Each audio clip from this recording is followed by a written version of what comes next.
Buenas tardes, hoy martes 14 de abril del año 2026 doy inicio a la charla número 171 de Radiografía del Imperialismo Británico. Bien, mis queridos amigos, como ustedes recordarán estas últimas charlas, estamos hablando de una jugada que evidentemente Chile hacía con el respaldo de Gran Bretaña, y nosotros tuvimos que entrar en el juego, fundamentalmente de la compra de armamento. Por eso fue el coronel Pablo Riccieri a Europa y por eso nació el famoso fusil Mauser 1891, modelo argentino, el mejor del mundo en su momento. Habíamos comprado muchos barcos en Gran Bretaña, pero la novedad fue que el reino de Italia, por medio de el rey Humberto Humberto Primo, nos ayudó entregándonos barcos de última generación. Italia tenía unos astilleros fantásticos y entre ellos nos enviaron el famoso crucero Garibaldi, que como una vez lo definí, no muy científicamente, pero era un erizo, tenía cañones por todos lados de diversos calibres, era un monstruo. Y Chile se empezó a preocupar. Se empezó a preocupar porque también nosotros comprábamos buques de guerra en Gran Bretaña, donde ellos también lo hacían, pero evidentemente Argentina estaba comprando más. ¿Y cómo es que hacíamos para comprar tanto armamento? Pues simple, el mote, el apodo que nos pusieron del granero del mundo no fue en vano. Las cosechas argentinas sorprendieron al mundo y de pronto apareció un país llamado Argentina en el fin del mundo, con una red ferroviaria extraordinaria, muchos de ellos, ya lo voy a explicar en su momento, de capitales británicos, pero bueno, para los fines del rearme, eso es lo que menos nos tenía que importar en esos momentos, y nosotros vendíamos nuestros cereales, nuestro maíz, aparte de nuestras carnes, saladas, y ya con algunas ya en frigoríficos que habían comenzado en la época del presidente Nicolás Avellaneda, y bueno, íbamos ocupando mercados. Y el campo era el gran motor de la República Argentina, como en realidad lo sigue siendo hasta ahora. Lamentablemente, hace un par de años les ocurrió a algunos genios, algunos craniotecas, cobrarles una especie de impuesto que no es tal, llamado retención a la producción agrícola ganadera, y que yo sé que en este momento no se le puede quitar, no se la puede quitar, porque el Estado está en un estado bastante delicado, todos lo sabemos, la situación económica no es para nada brillante, fruto de muchos años de locura, de hacer los planes platitas y otras hierbas, por lo cual hoy se le sigue cobrando ese injusto, entre comillas, impuesto al productor agrícola ganadero del país. Dios me permita ver el día en que las retenciones dejen de existir.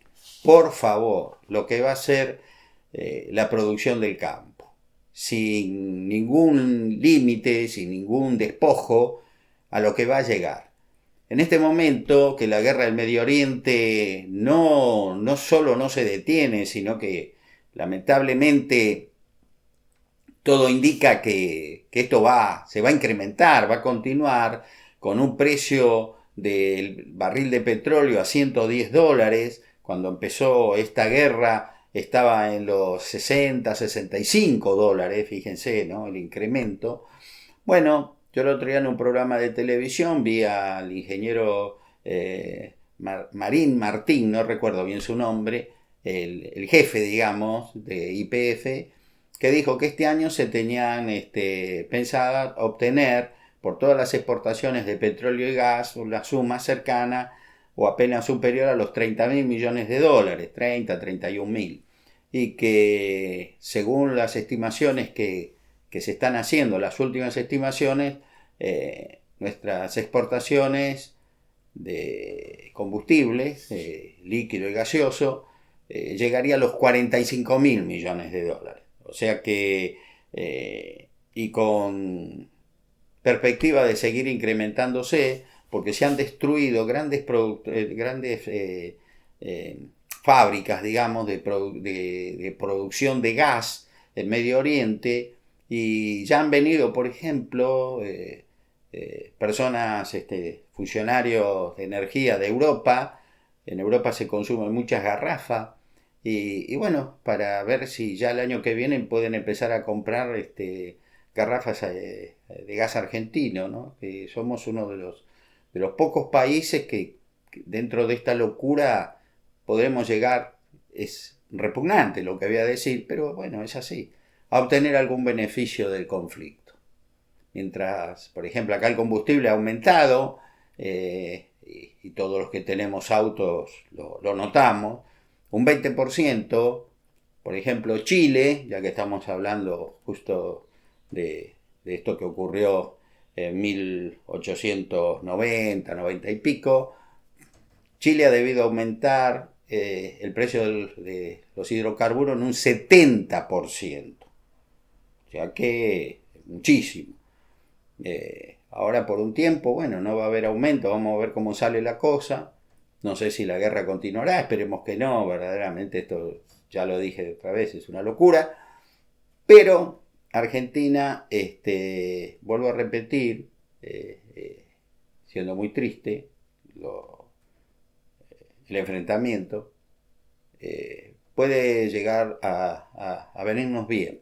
Usted va a decir, ay, pero qué feo hablar así. Bueno, señores, cuando nosotros hablemos del primer gobierno de Juan Domingo Perón en 1946 y veamos que sobraba plata, ¿y de dónde sacamos tanta plata? De las ventas de nuestros productos agrícolas ganaderos en la Segunda Guerra Mundial. El mundo estaba en guerra, nosotros éramos neutrales y nosotros le vendíamos a todos los combatientes. Esa es la verdad. Ya lo voy a explicar en su momento. Bien, terminé la charla del otro día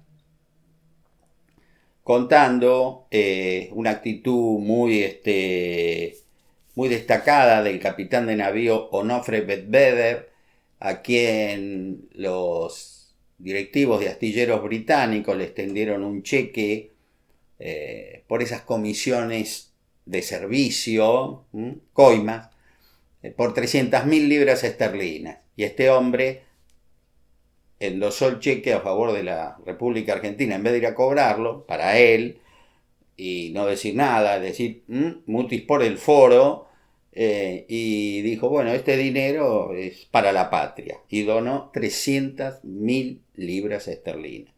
El ejemplo del coronel Pablo Riccieri, evidentemente era el que existía en ese momento de patriotismo. Yo sé que más de algunos dirán, mirá si hoy ocurre, eso corre por cuenta de ustedes. Yo cuento la historia, ustedes interpreten o hagan las comparaciones que quieran. Nosotros estábamos en esa época de tanto rearme, y se va a producir en la ciudad capital de la provincia de Buenos Aires el nacimiento de la muy prestigiosa Universidad de La Plata.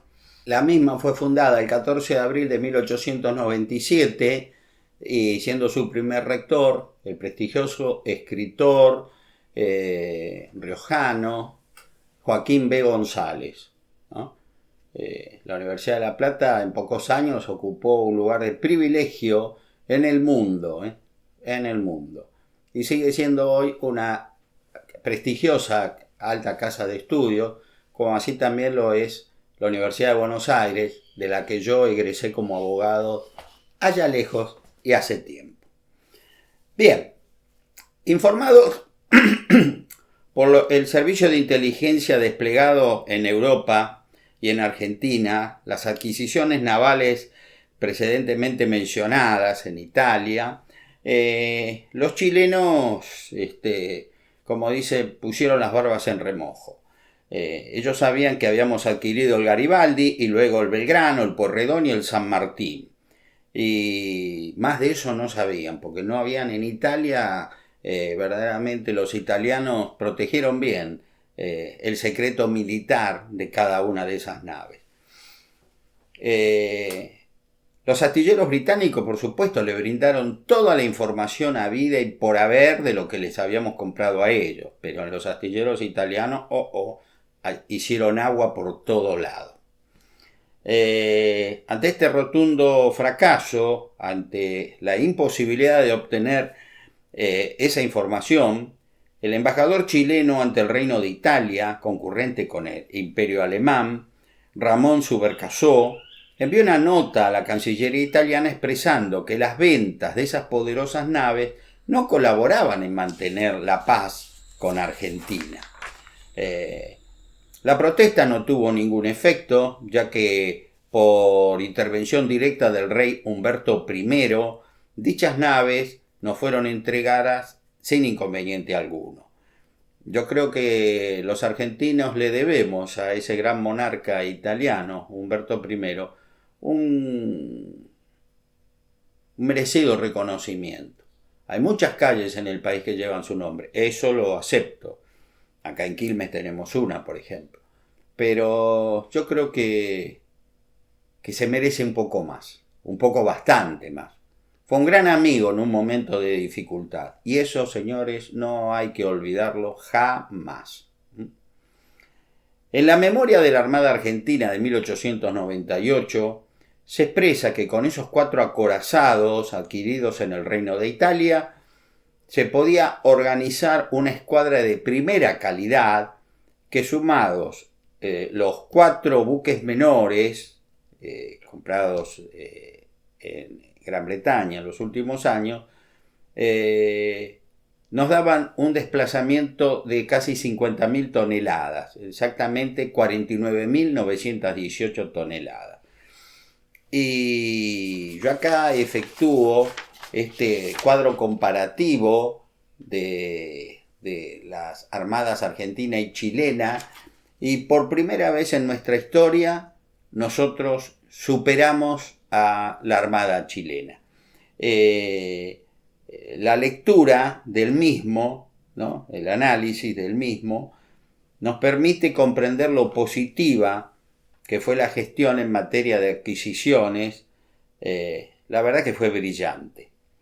La Armada Argentina contaba con 19 buques de guerra, 16 eran de guerra y 3 eran auxiliares, con un desplazamiento total, ¿no?, de más de 50.000 toneladas. Chile tenía 20 buques, 16 de guerra, 3 auxiliares y un tonelaje de 45.380. Es decir, que si bien estábamos muy parejitos, el poder de las naves argentinas era muy superior. En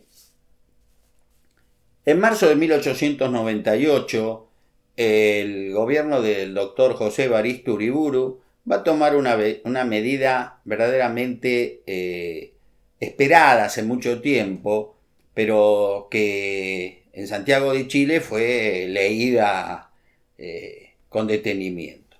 Se separó el Ministerio de Guerra. Antes el ministro de Guerra era de Guerra y Marina. Ahora no, iba a ser Ministro de Guerra por un lado y Ministerio de Marina por el otro. Bueno, yo acá en el tomo 6 de Radiografía del Imperialismo Británico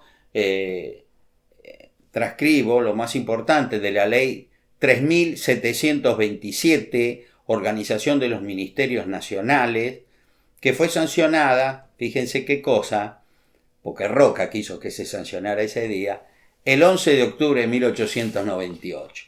Yo me imagino a Roca diciéndole a Uriburu: doctor, esto lo sanciona usted en su gobierno. Bueno, general, no, doctor, usted la sanciona.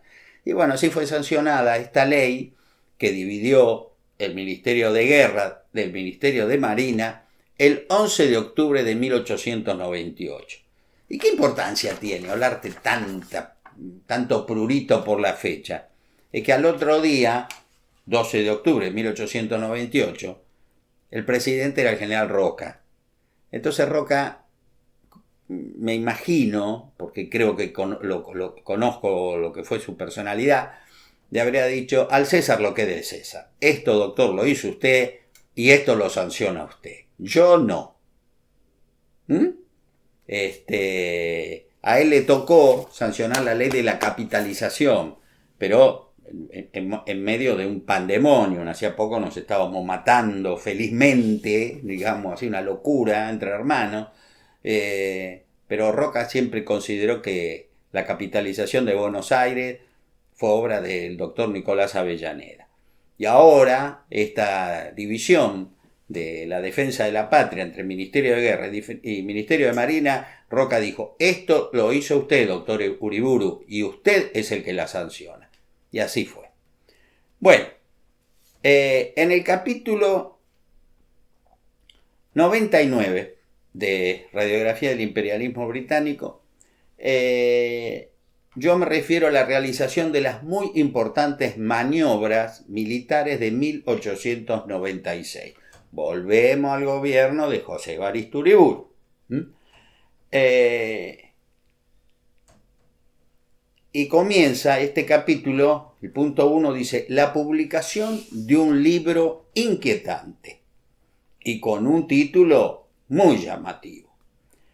A mediados de noviembre de 1894 apareció en la ciudad de Buenos Aires una novela bélica de carácter futurista titulada Historia de lo que no ha sucedido, la guerra de 1895-1896. ¡Epa! Parece Steven Spielberg con Volver al Futuro. Fíjense, esto ocurrió, esta novela futurista, con ese título tan llamativo. Historia de lo que no ha sucedido. La guerra de 1895-1896. Es decir, esto va a suceder el año que viene. El autor escribió esto. Fue la editorial Félix Joan, de la calle Perú 79 de Buenos Aires, la sacó, se puso a la venta y causó un gran impacto entre los lectores, que agotaron la primera edición en pocos días, debiéndose realizar varias reediciones ante la sostenida demanda de la que la misma fue objeto. La obra da a entender, con gran lujo de detalles y muy claros conocimientos del arte de la guerra, por parte de su ignoto autor, que firmaba con un seudónimo: IHF. IHF. Qué cosa tan loca, ¿no? Qué seudónimo tan... Bah. Esta narración demostraba que Chile y Argentina estaban en guerra, habían entrado en guerra. IHF no era otro, la inteligencia chilena al toque sacó quién era el autor, era el general Ignacio Hamilton Fotheringham. Y ahora les pido, mis queridos amigos, que por favor no se desmayen, porque yo voy a hablar, y voy a hablar muy bien, voy a elogiar muy merecidamente a este hombre, que era inglés, pero por nacimiento, por corazón, argentino. El general Ignacio Hamilton Fotheringham, IHF, recurrió a ese seudónimo tan particular, con sus iniciales, digamos, primero para no comprometer al gobierno argentino. Era IHF el que escribió la novela, de la historia de la guerra que no ha sucedido. Y en segundo lugar, porque sabía que así rápidamente los chilenos iban a saber quién escribió esta novela y la advertencia que le hacía en esta novela. Entre sus pares, por supuesto que risueñamente todo el mundo iba a las librerías que le vendían. Me da el libro de Fotheringham. Todos sabían quién era. Los chilenos también. Yo acá, en la obra, en la nota número 170 del tomo 6, cuento quién fue el general Ignacio Hamilton Fotheringham, que fue un muchacho que de joven llegó a la Argentina y vino a trabajar en nuestro país, en las tierras de Máximo Terrero y su esposa Manuelita Rosas. Apenas llegado aquí, ocupándose de tareas rurales, se inicia la Guerra del Paraguay. Y este muchacho, porque era muy joven, dijo: ¿atacaron a Argentina? Ah, no, yo voy a pelear por Argentina. Y fue y se enroló y peleó. Y peleó muy bien, muy bien. Yo no sé si ustedes recordarán cuando yo conté la muerte del capitán Domingo Fidel Sarmiento en Curupaití, que cuando con los trajes de gala todos fueron a enfrentar a la muerte, él lo saludó, lo abrazó a Dominguito y este cariñosamente le dijo: chao, inglesito, después nos vemos. No volvieron a verse, por supuesto, porque el capitán Domingo Fidel Sarmiento murió heroicamente en las trincheras de Curupaití. Pero fíjense qué detalle, ¿no? La última persona que él saludó fue a este joven oficial, Ignacio Hamilton Fotheringham. Bueno, Fotheringham en la Guerra del Paraguay obtuvo varias condecoraciones. Yo acá detallo toda su vida. Fue verdaderamente un hombre muy valiente, muy querido por sus camaradas, por los suboficiales, por los soldados. El tipo iba a la cabeza de su gente. Y bueno, cuando él terminó, participó de la campaña del desierto a órdenes del general Roca, del cual era su amigo, y llegó a ser general de división, ascendió en 1904, el sábado 23 de enero de ese año, y él se radicó en un lugar que él quiso mucho, que fue la ciudad de Río Cuarto. Ahí él estuvo asentado antes de la campaña del desierto de 1879, y bueno, le tomó cariño a la ciudad y ahí se quedó y falleció ahí, está enterrado ahí en el cementerio de Río Cuarto. Voy a contar el final de una nota que lo pinta de cuerpo entero, ¿no? En 1922, a los 80 años de edad, las autoridades militares de Río Cuarto, el lugar de residencia, le solicitaron que tomara el juramento de fidelidad a la bandera a los soldados del regimiento 14 de infantería. El viejo soldado aceptó gustoso ese honor que le habían dispensado, y así fue que se puso frente a las tropas, presidiendo la formación, y cuando quiso pronunciar las palabras de juramento que se le iba a pedir a los nuevos soldados, la emoción lo superó, lo embargó tanto que solo pudo besar la bandera de la unidad, la bandera argentina, y permaneció en posición de firme mientras lloraba en silencio. El gesto fue saludado con una estruendosa ovación de la población riocuartense que se había hecho presente en el lugar y que lo consideraba como a su hijo más ilustre. El general de división Ignacio Hamilton Fotheringham falleció en la ciudad de Río Cuarto el domingo 4 de octubre de 1925 y, como ya dije, sus restos descansan en el cementerio local. Recibió las siguientes condecoraciones: cordón de plata de Tuyutí, escudo del mismo metal por el asalto de Curupaití, medalla de la terminación de la Guerra del Paraguay y las otorgadas por Brasil y Uruguay por la misma causa, y medalla de oro por la campaña de Río Negro. El sábado 31 de enero de 1891, el presidente brasileño Mariscal Deodoro da Fonseca le otorgó la Orden de Caballero del Cruzeiro, de oro y esmalte. Bueno, Este hombre tan prestigioso, viendo que nos íbamos a la guerra, y como yo una vez leí, no me acuerdo quién fue el que lo dijo, eso sí, quizás alguno de los amigos que después me escriben, me ilustre, que todo buen militar, si hay algo que detesta, es la guerra.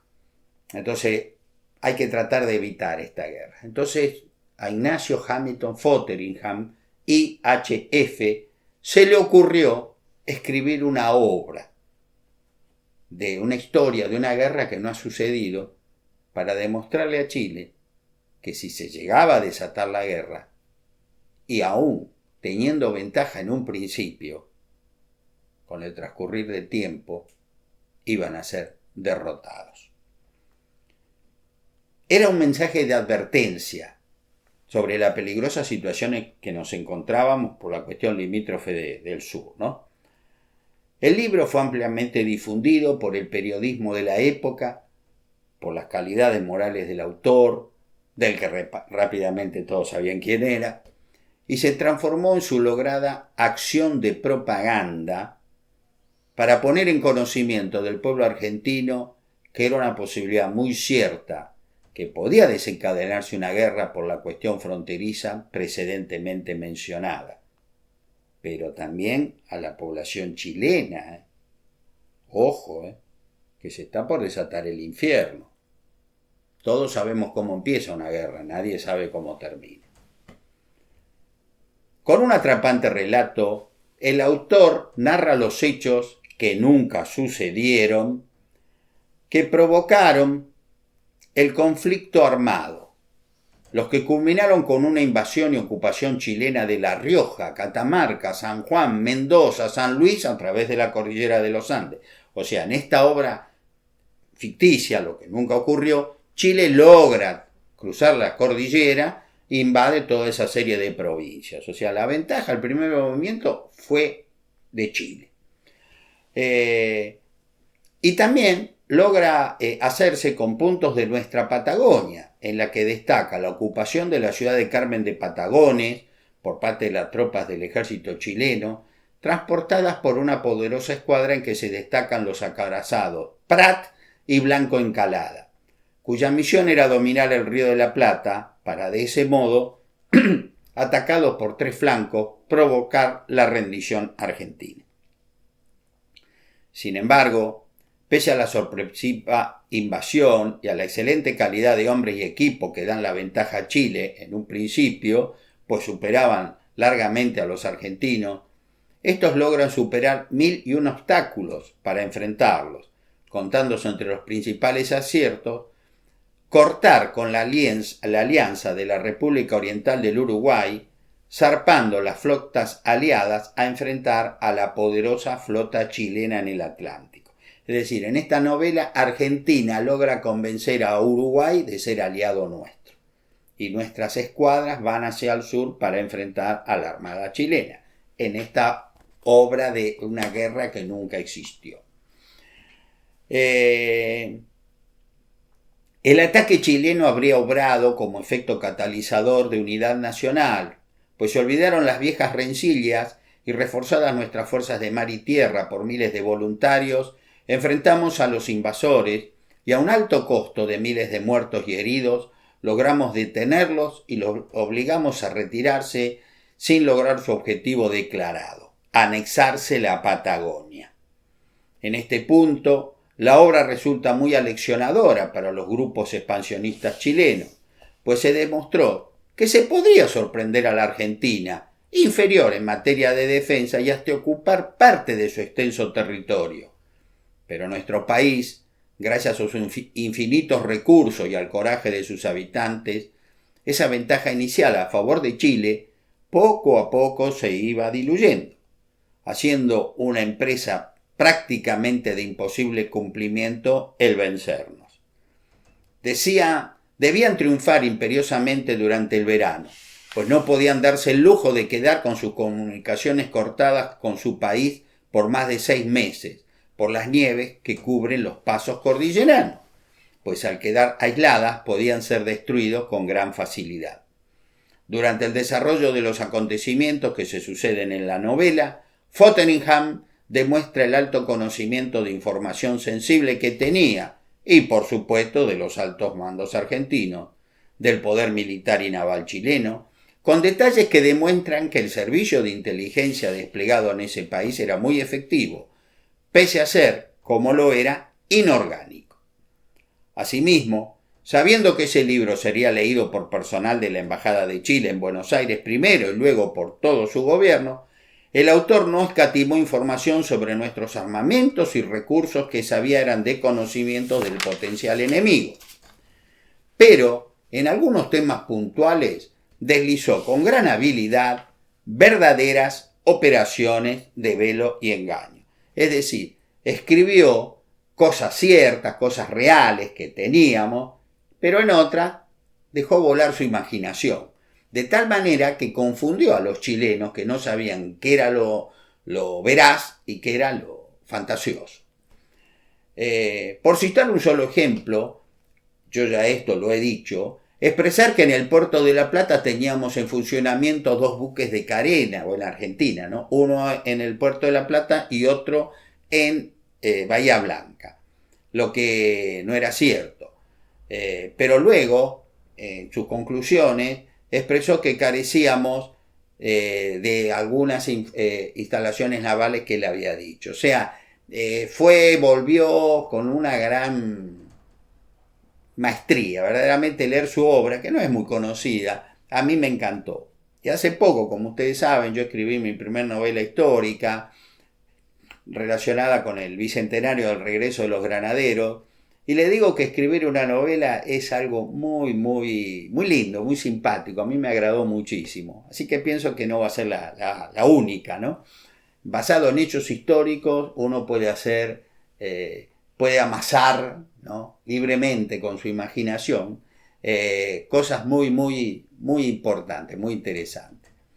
Este juego de información y desinformación, como es fácil suponer, confundió a los analistas chilenos. No sabían qué era cierto y qué era mentira. Fue muy hábil Ignacio Hamilton Fotheringham. Y ellos estaban obsesionados con el puerto de La Plata. Ellos no habían logrado penetrarlo, hicieron 1001 esfuerzos en poder entrar a ver verdaderamente qué teníamos. Ahí no entraba nadie. Estuvieron muy bien. Todas las operaciones de contraespionaje que se desplegaron recordaban las que realizó el general José de San Martín en El Retiro, en San Miguel de Tucumán en la Ciudadela, en El Plumerillo, en Rancagua, Chile, en el Perú.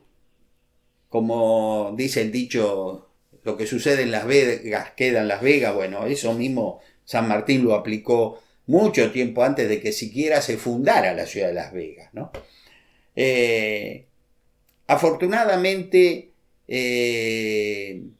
la intención de este hombre la conocemos, porque él, al finalizar la obra, concluyó describiendo el motivo que lo llevó a escribirla, que fue, por todos los medios, evitar una guerra entre dos países que iban a un suicidio colectivo, ¿no? Ahí el que iba a ganar iba a ser el atraso, ¿no? Supuestamente podríamos ganar nosotros, pero a un costo tremendo, nos iba a atrasar décadas, ¿no? Así que yo, como es muy jugoso lo que el general Hamilton expresó en su conclusión, me voy a permitir detenerme acá, quizá unos minutos antes, porque en la próxima charla la quiero leer como se merece, detenidamente. Es bastante larga, digamos, ¿no? Pero vuelvo a repetir, esta obra, que yo estoy convencido que fue una de las cosas que evitó esa guerra de 1895, 1896, porque les hizo comprender a los chilenos que ellos tenían 6 meses para vencernos. Pero claro, aún obteniendo la supuesta ocupación de La Rioja, Catamarca, San Juan, Mendoza, San Luis, son extensiones gigantescas de territorio. Ellos sabían que la guerra tenía que terminar venciéndonos en Buenos Aires. Y la extensión que había para llegar a Buenos Aires era inmensa, inmensa. Y más para los medios que contaban en ese momento, que eran caballos y carretas, ¿no es cierto? Y que cada metro que avanzaban hacia el este, y les iba a costar muchísimo. Y si en 6 meses no lograban vencernos, cosa que Fotheringham les demuestra que no lo van a hacer, no lo van a lograr, van a caer las nevadas en la cordillera y van a quedar atrapados. Ese ejército invasor quedaría atrapado, y ahí, cuando Argentina contraatacara, y bueno, el resultado, no hay que ser un genio para darse cuenta, ¿no?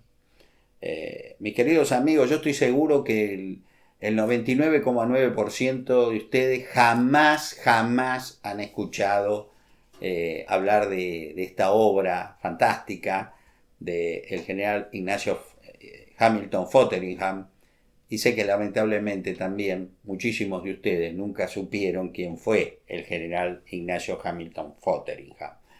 Un gran hombre, nacido en Inglaterra, al que yo verdaderamente le rindo todo mi respeto, todo mi cariño, toda mi admiración. Yo siempre les he dicho, nunca está de más recordarlo, que esta obra no está escrita contra el pueblo inglés. Esta obra está escrita contra sus gobiernos y sus políticas expansionistas. Y busca un sueño, cumplir un sueño. ¿Por qué no? Recuperar las Islas Malvinas, Georgias y Sandwich del Sur. Se nos viene encima el 2033, el bicentenario de la usurpación. Tenemos que acelerar, tenemos que hacer cosas muy importantes, porque no sean cosas que ellos nos sorprendan con una jugada. Ya me voy lo voy a desarrollar este tema mucho antes, pero acuérdense, el 2033 está a la vuelta de la esquina, no es algo lejano, ahícito nomás, como diría el paisano. Nada más, tengan ustedes muy buenas tardes y nos veremos el próximo martes. Muy buenas tardes.